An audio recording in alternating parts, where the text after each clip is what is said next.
মোদী সরকারের আমলে একাধিক রেল দুর্ঘটনা ঘটে গিয়েছে, যেখানে প্রাণহানিও হয়েছে প্রচুর।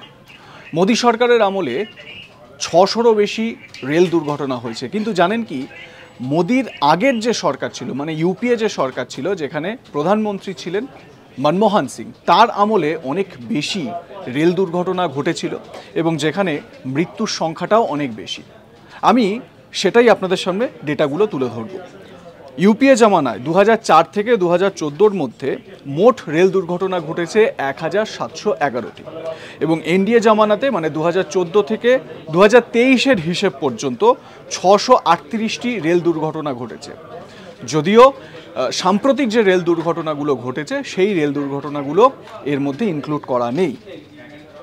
এবারে মোট মৃত্যুর হিসেব যদি দেখি, তাহলে 2453 জন ইউপিএ জামানায় 2004 থেকে 2014 পর্যন্ত 2453 জন মারা গিয়েছেন রেল দুর্ঘটনায়। সেখানে মোদির আমলে 2014 থেকে 23 পর্যন্ত 781 জনের মৃত্যু হয়েছে রেল দুর্ঘটনায়। প্রত্যেক 10 লক্ষ কিলোমিটারে দুর্ঘটনা ঘটেছে 0.11। এটা ইউপিএ জামানার কথা বলছি। যদিও এক্ষেত্রে মোদি জামানায় সেই পরিসংখ্যানটা একটু বেশি, প্রত্যেক 10 লক্ষ কিলোমিটারে দুর্ঘটনা ঘটেছে 0.034। তাহলে ডেটা এটা বলছে যে মোদি সরকারের আমলের থেকে ইউপিএ সরকারের আমলে দুর্ঘটনা বেশি ঘটেছিল। যদিও এই ধরনের দুর্ঘটনা আগামী দিনে যাতে না ঘটে, সেটাই আমরা কামনা করব। কোনো মানুষের প্রাণহানি যাতে না হয়, সেটাই কাম্য।